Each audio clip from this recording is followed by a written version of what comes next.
Sometimes it's not what's said on a therapist's profile that matters, it's what's missing. Just a sentence or two can help someone feel safe enough to reach out, or unsure enough to stay silent, hesitating, wondering if I'd be understood. In this episode, I'm sharing a story about that moment and what we can do as therapists to help people feel seen right from the very first glance at our profile.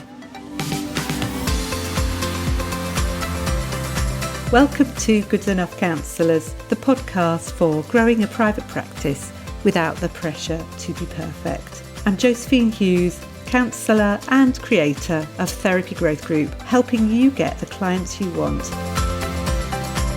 And in today's episode, we're going to be talking about something that may seem trivial, but may actually be costing you clients. And that's demonstrating that you're an inclusive therapist. Now, back in the day, before I realised I had transgender kids, I'd think of equality, diversity and inclusion as box-ticking exercises. I was coming from that position of privilege and life had a lot to teach me. What I'd like to share today is about how being inclusive can really make a difference to your practice numbers. But I also wanted to share something that happened just today with one of my Therapy Growth Group members. It's Pride Month, and she put what could be considered quite an uncontroversial post on her page saying love is love, with the rainbow colours behind it. And as a result of that, she started to get trolled by people leaving remarks and telling her she was wrong and all sorts of other things that I won't repeat here. It really made me think though, because social media at the moment does seem to be a place where there are extremes of opinions that are being shared. And it can really feel like social media is not a safe place for people. It seems as though it's becoming increasingly hostile towards LGBTQ people and obviously other minorities as well. And I think for us as therapists, that means that our clients may well be feeling quite wary about approaching us. They don't know if we can be trusted. And what happened to me recently that I'd really love to share with you is that while I was looking at therapist profiles, as I often do when I'm working out how to make profiles work, I came across a profile of a therapist and she sounded like she was right up my street. I've been thinking about therapy for a particular issue in my life for a while, and this person really ticked a lot of the boxes for me. And I thought, yeah, this feels like someone I could approach for therapy. But like many clients, I didn't approach her straight away. I decided to go away and have a think about it. And when I thought about it, I realised that she hadn't said anything that showed me she was friendly towards transgender people. And that for me is a real no-no. For me, it's really important that I work with a therapist who is affirming of transgender people, because some of the issues that I am going to be bringing are going to be connected with my transgender children. And I need to know that I'm not going to be challenged about that someone's not going to try and change my mind, and that they're going to treat me with the respect that I deserve. And the fact that this person hadn't said anything on their profile, I went back and checked it again a couple of times, they hadn't said anything that was affirming towards LGBTQ people. And I thought, well, what do?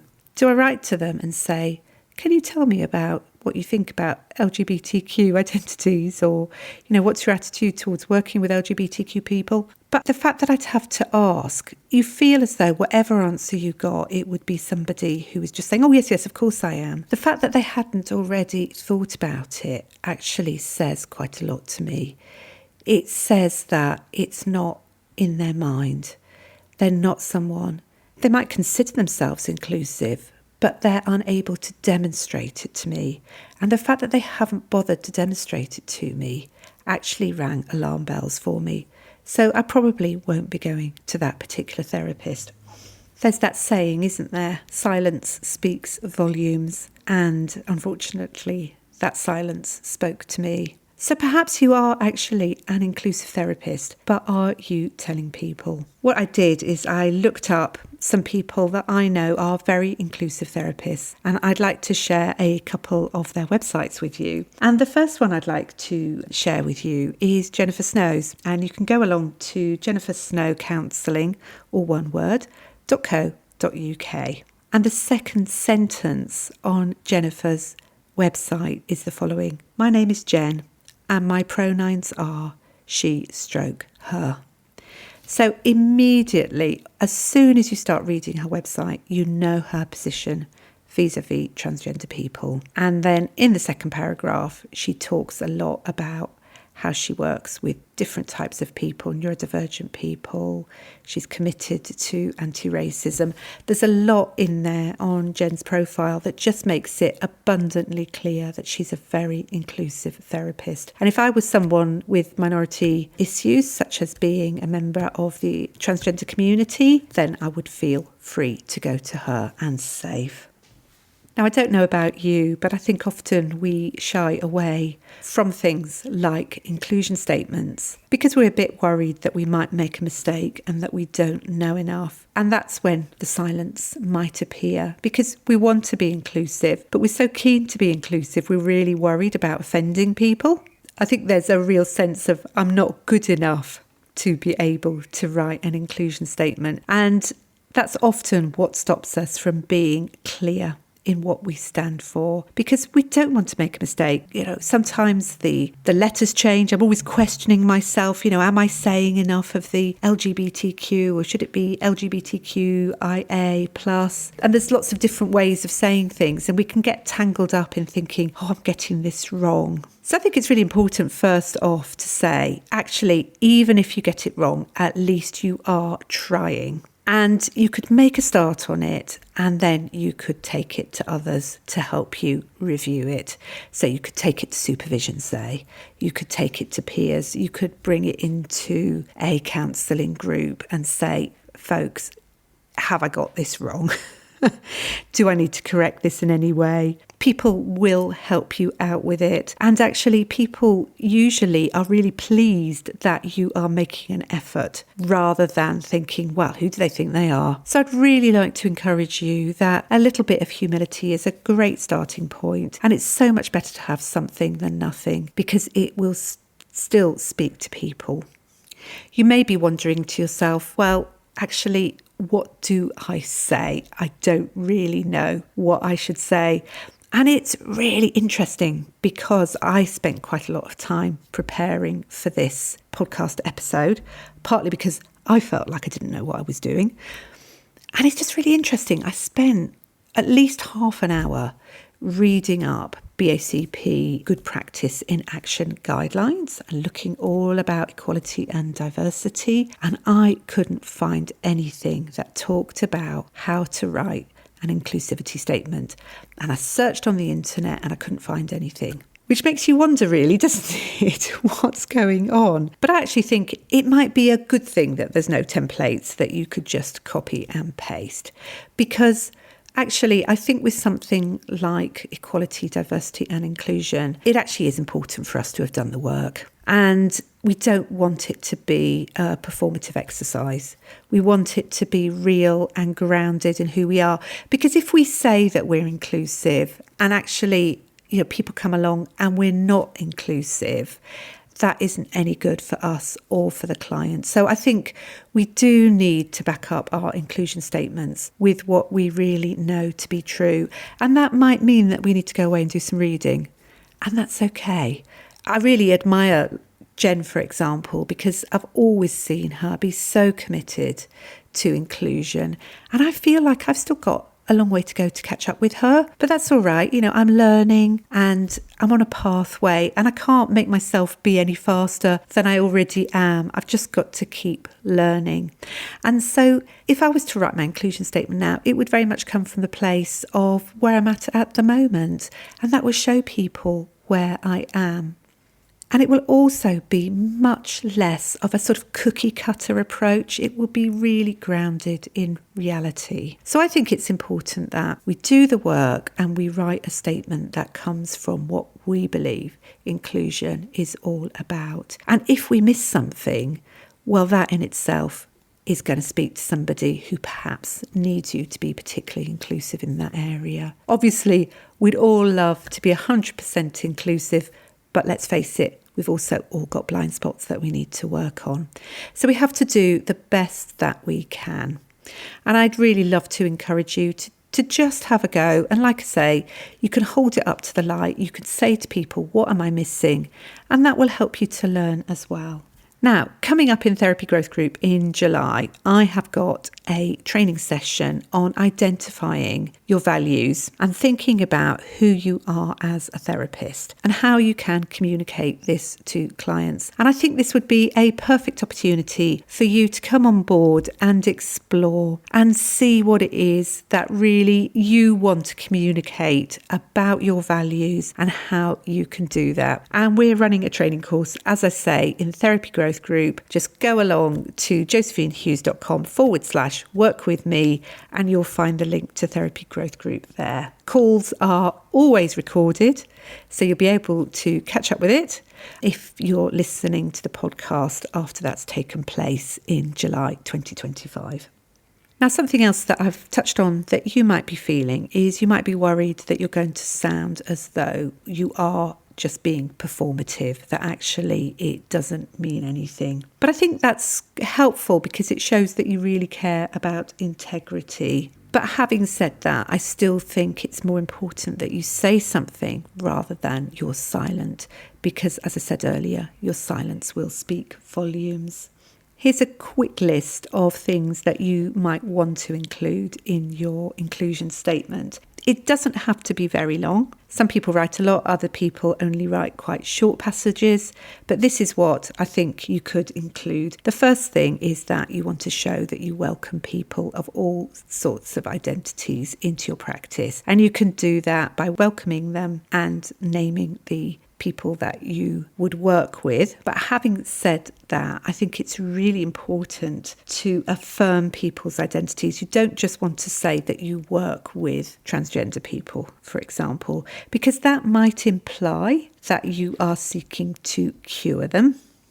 You really want to make it clear that you're affirming of them. It's quite a difference there. And if you want to hear a little bit more about that, I recommend you listen to Janine Connor's podcast, which is episode 68.